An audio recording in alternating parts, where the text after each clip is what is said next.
Hello everybody, welcome back to Dishonored, where I'm currently having a drug trip apparently, or a very weird dream. Oh, hi floating boat, what brings you here? Hello, Corvo. Your life has taken a turn, has it not? And now I'm talking to some weird guy with black eyes. The precious daughter Emily is lost somewhere in the city, and you will play a pivotal role in the days to come.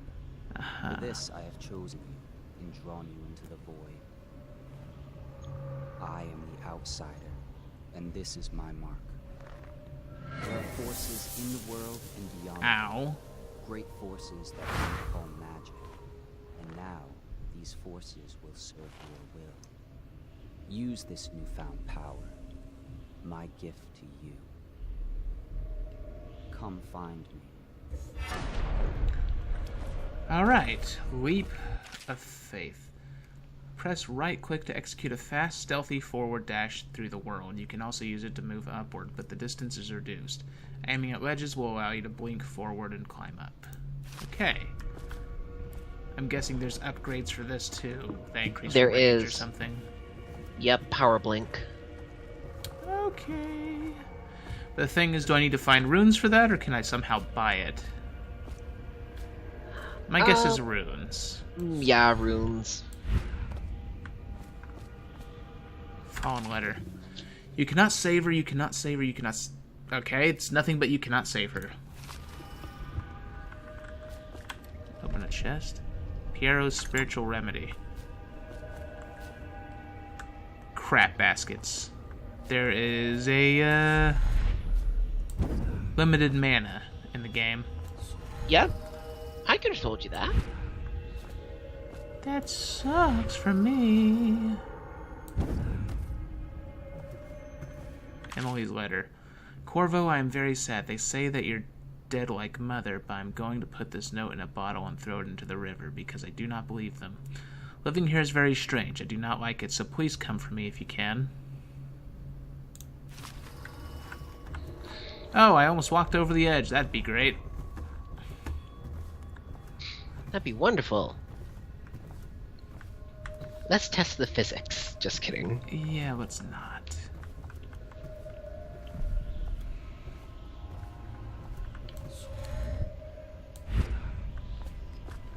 Another chest.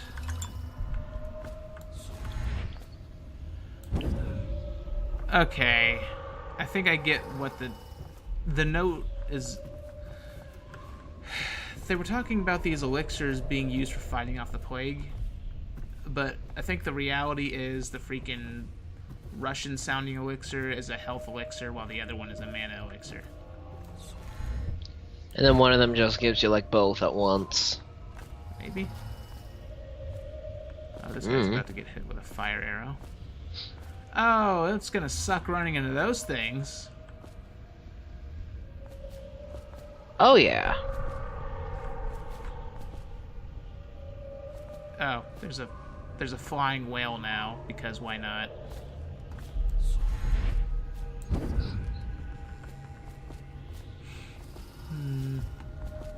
Okay, good. The mana potion is, I guess, for emergencies, or maybe it's just because I'm in this area. But it looks like mana refills on its own. I hope it's I hope it's only for emergencies. Please don't screw me over, game. Well, everything in this world is apparently upgradable, so just need to find the right upgrades. Yeah.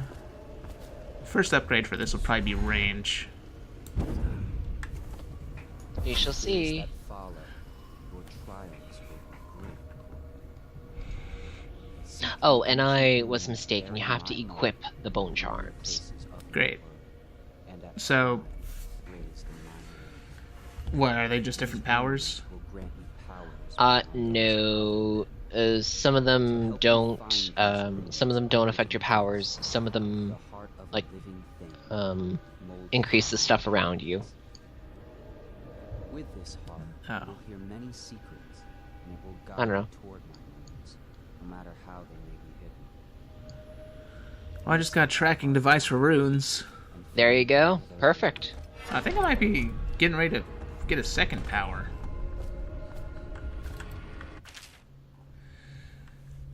Equipping the heart in your left hand helps you locate bone charms or runes, even through walls. The heart beats and lights up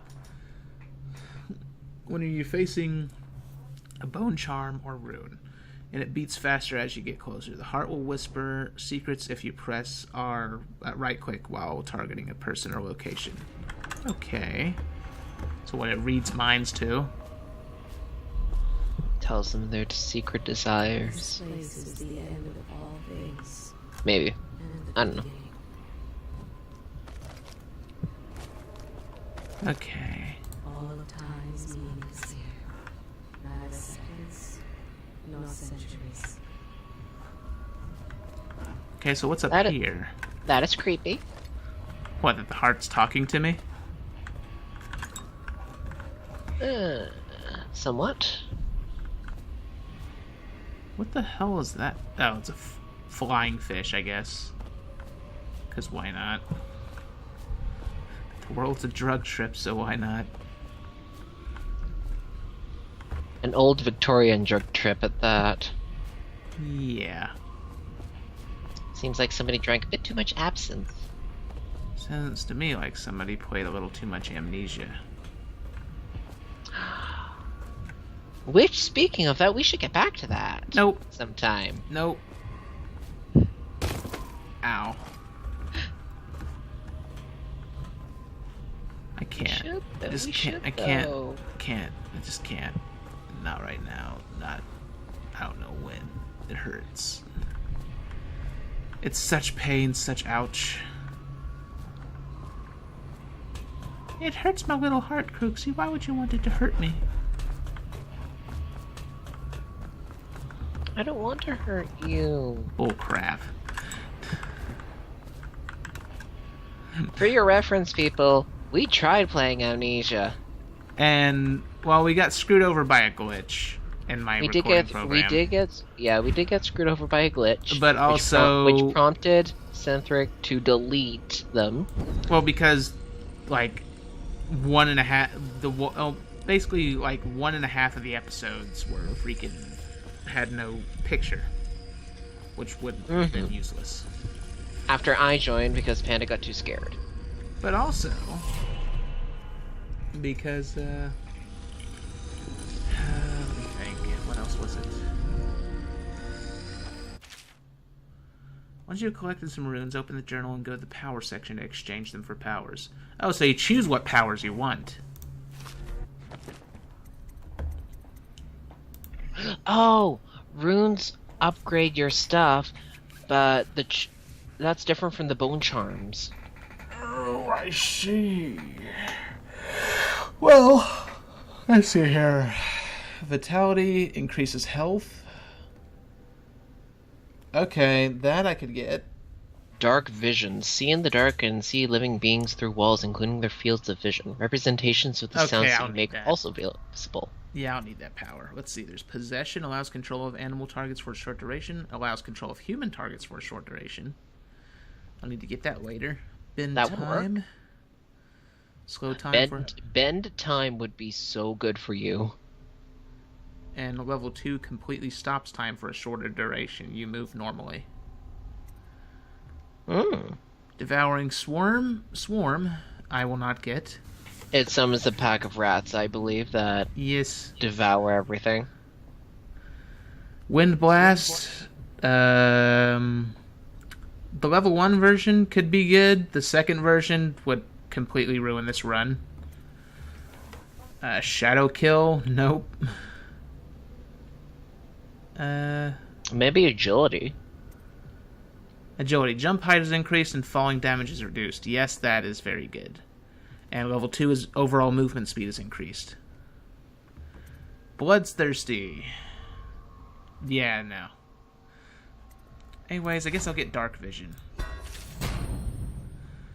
Press right click to see in the dark and to reveal living beings through solid walls. You can also see their fields of view, as well as visual representation of the sounds you make. Level 2 shows you important items through walls like security devices, weapons, ammo, coins, keys, or traps.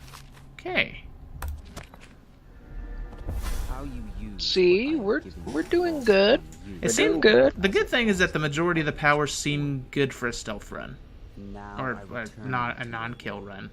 but know that I will be Well, watching yes. with great interest. I would think that most of them would be for killing.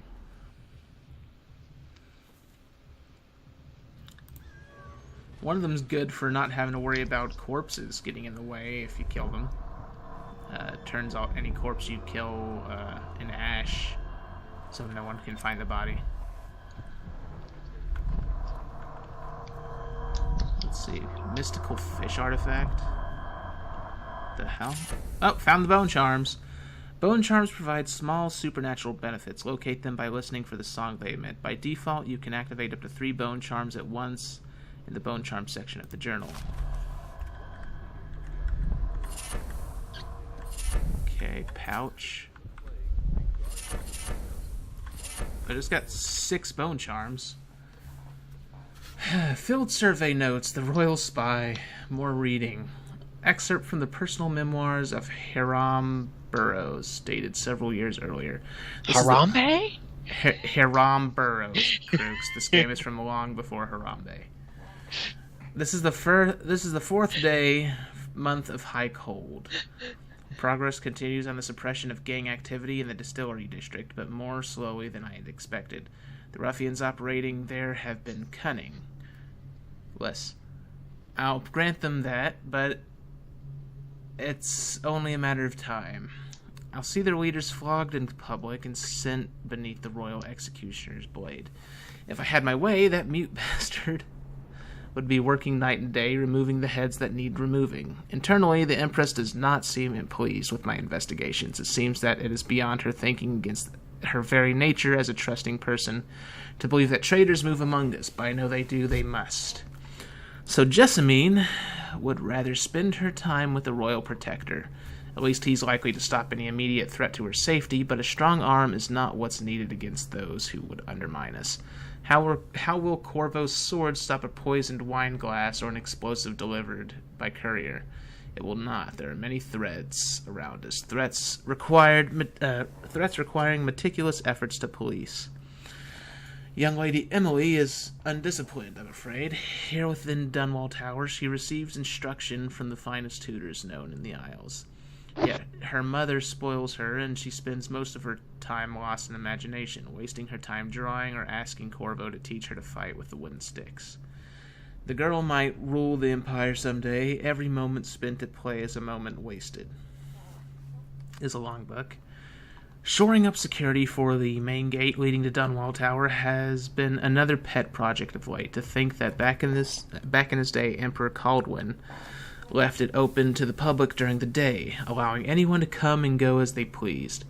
If it were up to me, I'd seal off access to the streets entirely, but the Empress won't hear of it. The water lock is much easier to protect, and if it were the only way into the tower, traffic in and out would be greatly reduced. Someday the wrong person is going to slip in and we'll suffer for it, mark my words. No amount of security is excessive when it comes to protecting heads of state. The Empress also disapproves of my plans for the Sokolov devices. Sokolov himself has no interest in security, of course, but he's vain and therefore keen to use his inventions deployed in any fashion. This wall of light he's been tinkering with has promise. In any case, at least I was able to convince the Empress to upgrade the pistols carried by the officers of the Watch. Why do I worry so, when no one else seems to care? If I ever fall asleep, will it also sink into the ocean? Will the rough things clamber over the walls and fill themselves on our flesh? This is what I see in the same dream several times each month. If only I had more say in things, more authority, I could protect us all. Perhaps I've been working too hard. Dinner and an evening of conversation with a certain lady of refinement might be in order, perhaps somewhere nice in the estate district. Royal Spy Master. Okay. Hiram Burroughs. Yeah. Okay. Rumors and sightings Dowd or Dodd. Really? More? This game has a lot of books. It conveys most of its story through freaking books and audio recordings, just like Dead Space. I see. Excerpt from an overseer's covert field report. For over a year now I have lived away from the Abbey, without the company of my overseer brethren or the guidance of the blind sisters of the oracular order. Days have passed with me sleeping in the dens of cut-purses, murderers or worse, and the nights have seen me prowling through the worst alleys and wretched corners of Dunwall. I have taken my meals with killers. At times I have ventured beyond the city walls, meeting in forgotten graveyards and the outlying ruins frequented by those of ill means. My beard has grown long, and I wear the weathered clothing and bits of boiled leather favored by the Bottle Street and Hatter gangs, and by those rough men and women who make their trade knifing others in return for coin. My hands have run red with blood, it's true, but I have selected my targets with care, choosing among those criminals and heretics who were not fit to live, executing them justly and using their deaths as a means of building my reputation. So far, this trick has allowed me to make my name among my murderous colleagues without taking the lives of the innocent. My goal is singular. I must impress the assassin named Dowd in order to get close to him.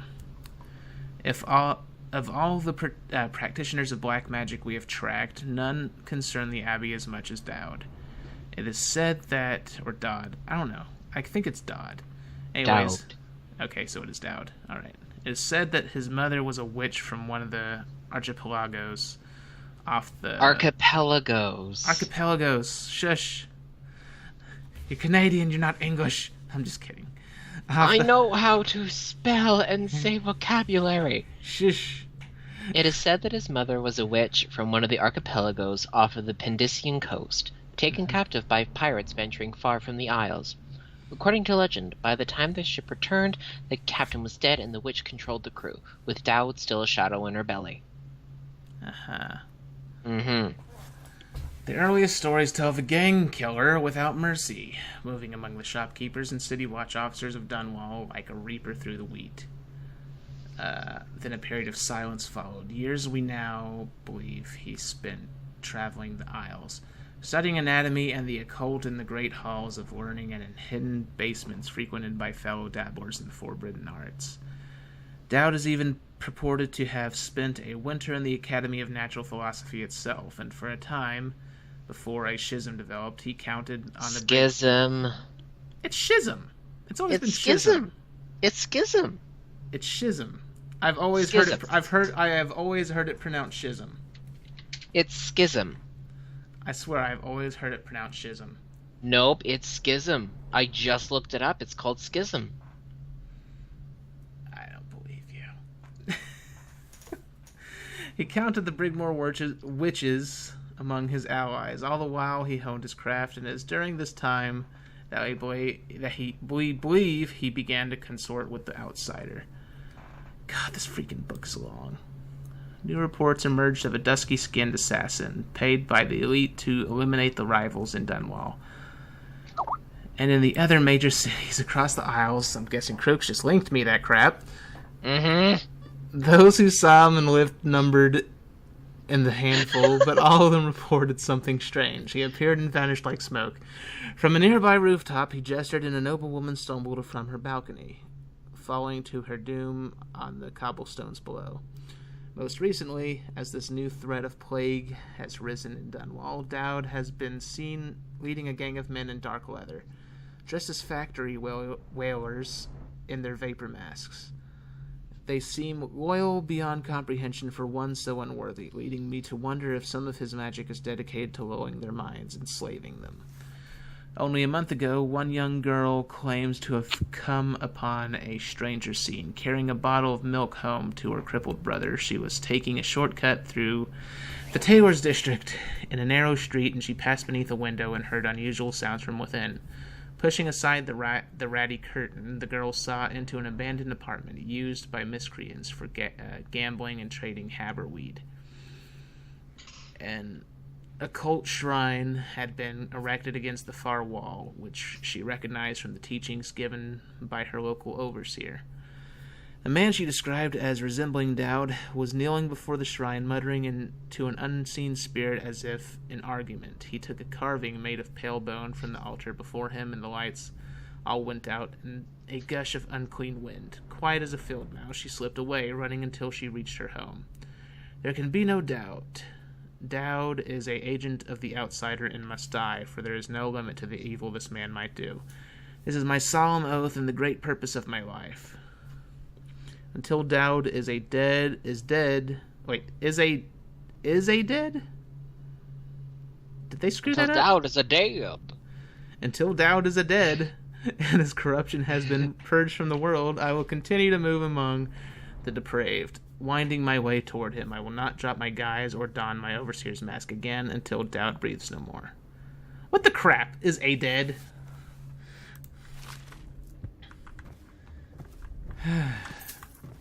There's too much reading in this game.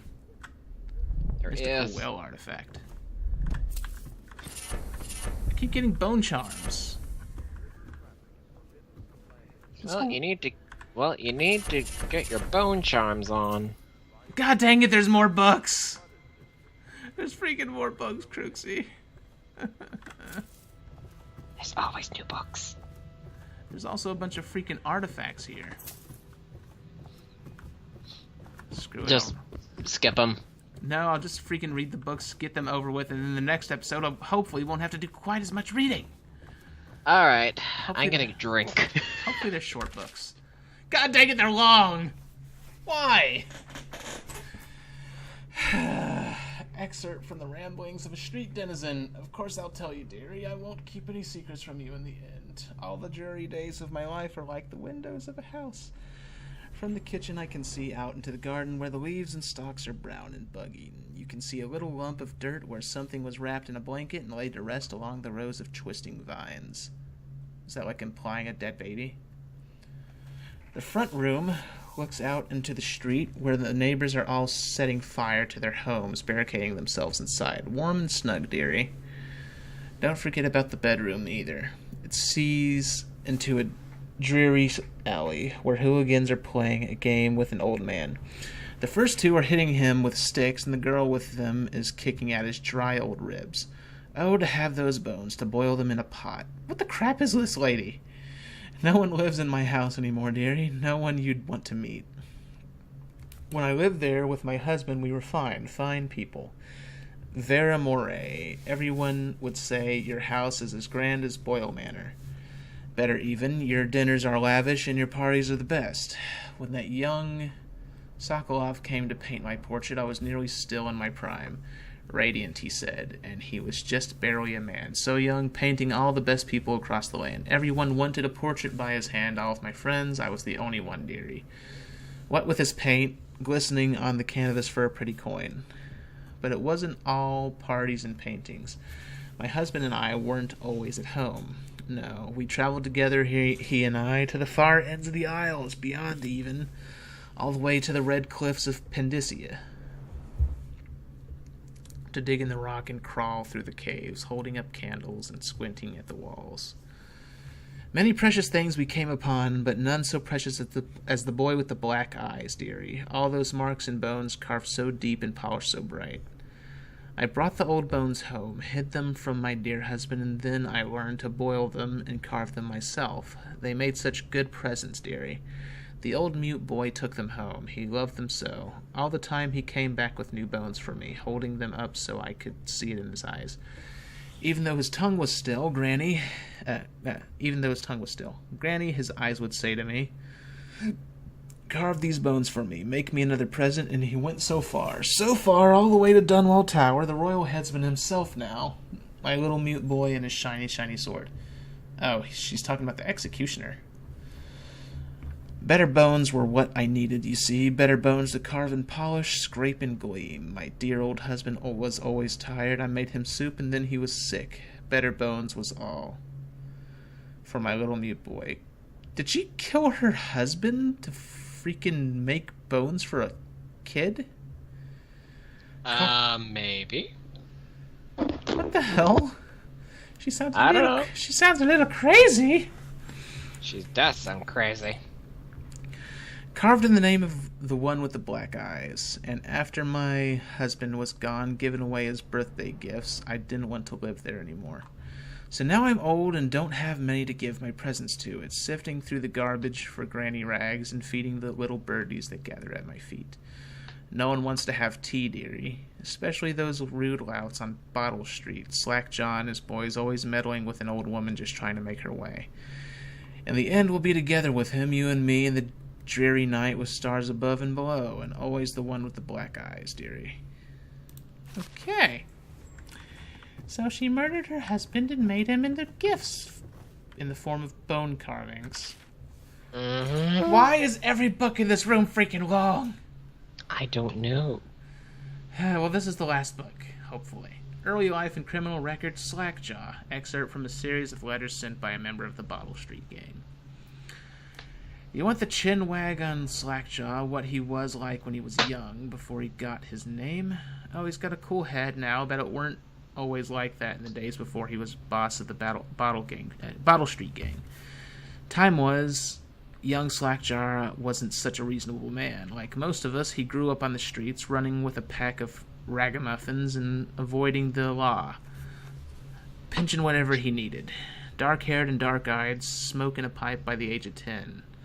For them born into the brothels or coming from the orphanages, it was either the gangs or working with the mudlarks. And no one wants that.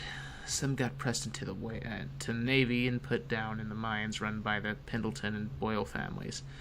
As hard as it was on the streets, as hungry as we all got, at least we was free. Okay.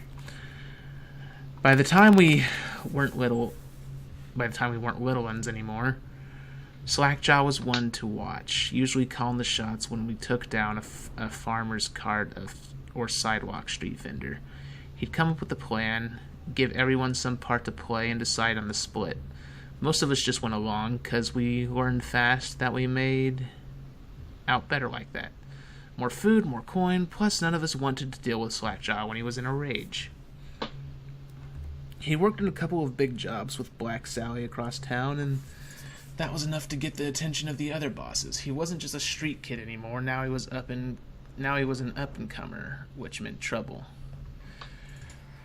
Another guy who fancied himself as such was Mike the Fish, who was working his way up running the protection racket among the factory women. One fine evening, we're all taking in a bawdy show in the theater house, or I'm guessing body, I don't know. Mike the Fish and his lot are there in the cheap seats too, just down the aisle from us. Mike gets a wild idea. He wasn't big on planning and throws a heavy ceramic spittoon at Slackjaw. It hits him square in the face and breaks his jaw. We look to see if there's going to be a blood brawl, but Slackjaw just points at the door and we all leave, with Mike laughing at our backs. Waking up the next day without telling us why, Slackjaw motions for us all to follow. He still can't say a word, so we just come along. We stop at the docks and Slackjaw pays coin for it, a heavy chain covered in hooks. It's time for fishing in the deep, something you'd attach to a long line off the side of the ship. It's about 4 feet, made of thick links, and there are shark hooks coming off it at different angles. Slackjaw's got that thing wrapped around his left arm, dangling at his side. Not sure how he knew where Mike the Fish was staying, but when we reach his girl's house, Slackjaw throws a bottle through the window just like that. It's almost noon, there's a bunch of screaming inside, and Mike pokes his head out, looking wide-eyed and baffled. When he sees Slackjaw out in the street, a look comes over his face that still gives me the willies. Pure murder. Mike comes out of the side door bellowing in a blood docks. Bellowing like a blood docks, whatever the crap that is. Holding a cleaver, heading straight for Slackjaw. When they come together in the street, Slackjaw spins and the shark hook bites deep into Mike's arm and shoulder. He screams, but Slackjaw holds onto the chain. He's standing there with his jaw broken, clenched tight, with the chain wrapped around his left arm. Hook sunk into Mike the Fish, just knifing him as fast as he can. Mike couldn't fight very well, hooked like that, and using his left hand. But he was a big guy, and it took a lot of stabbing before he went to his knees. Everyone was cheering at first, but then we all went quiet. It just kept going and going until finally it was just Mike the Fish blubbering, crying like a baby, and the sound of Slackjaw's knife. When it was over, and here's the brilliant part, Slackjaw took out a note and stuck it to Mike's face with a nail. It just said, "If you want a job, come to Bottle Street." Jesus Christ, we've only like half done the freaking book. Slackjaw didn't talk right for a couple of months, but word spread fast. By the end of the year, once we had a sizable gang going, he sent out letters to the other bosses, telling them that he was running a brand new crew over on Bottle Street. Most of them laughed or beat up the guys who delivered the letters. Green-Eye Trish even came back missing a thumb. But apparently Slackjaw was expecting that kind of reaction and had a backup plan. A week later, 4 of the bosses were dead. Seemed like a series of unfortunate events, but everyone knew better. One shot dead by a watch while standing in the middle of the meat market. Another slipping and falling into the water out cold. One of the older bosses found in bed with his belly opened wide and a Tivian pear stuffed into his mouth. Still not sure what that meant. And Sheila Barnsworth was found bubbling in a cauldron of hot wax. Jesus Christ! Just brutal. Slackjaw sent out another set of letters, offers to the underbosses, telling them they'd be treated fair as peers. He even sent Green-Eyed Trish with one of the letters.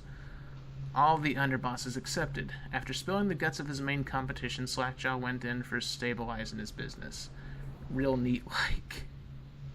Calling in favors, smoothing things over, giving everyone a little bit of coin or drink as a bonus. Showing what he could be like as a boss, so everything got quiet, which always makes the boys of the City Watch nervous, of course. Word went out among the Royal Spymaster's snitches, the Responsible Citizens Group, they called themselves, telling everyone working in a shop or sweeping off the front steps of their homes to keep watchful eyes for Slackjaw and his men, trying to suss out what they were up to and what had just happened. But Slackjaw ain't stupid. He greased a few palms among the shopkeepers in the watch too, telling them that he was in town to stay and that things would be run properly from now on, without so much blood. He was finally a real boss, ready to settle into the business of moving whiskey, running the hound fights, and offering up the ladies and gentlemen of the night, if you take my meaning. Then the plague came. At first it seemed like a good thing. A few people got sick and everyone wanted to buy those potions from Sokolov or Piero. Health elixir or spiritual remedy, they called them. Slackjaw told me he saw an opportunity. We already had an old whiskey factory with a still where we could water the stuff down and sell it discounted.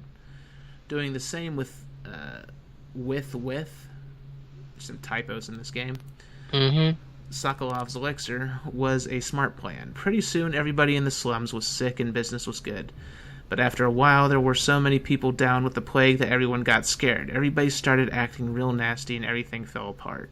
When people can't work, they don't have the coin for elixir, watered down or pure. When the Empress died, it seemed like Dunwall would slide into the void. Spymaster Burroughs took over, and the watch started using all that new Sokolov technology. Watchtowers, tall boys, and them arc pylons. They put up a wall of light across Clavering Boulevard and cracked down hard. But Slackjaw surprises again. Instead of leaving town in a boat bound for Morley, or one of the other isles, he stayed and kept it all together. We get as much elixir to fight off the plague as the City Watch, with their taxes and rations. And that's kept us alive so far. Crowley Bottle Street Gang, it's finally freaking over! God. It took like 10 minutes extra. Almost more like 13 minutes just to freaking read these books. Sorry about that, people. I just wanted to get that out of the way so I wouldn't have to read them in the next episode. So I'm going to end this episode here.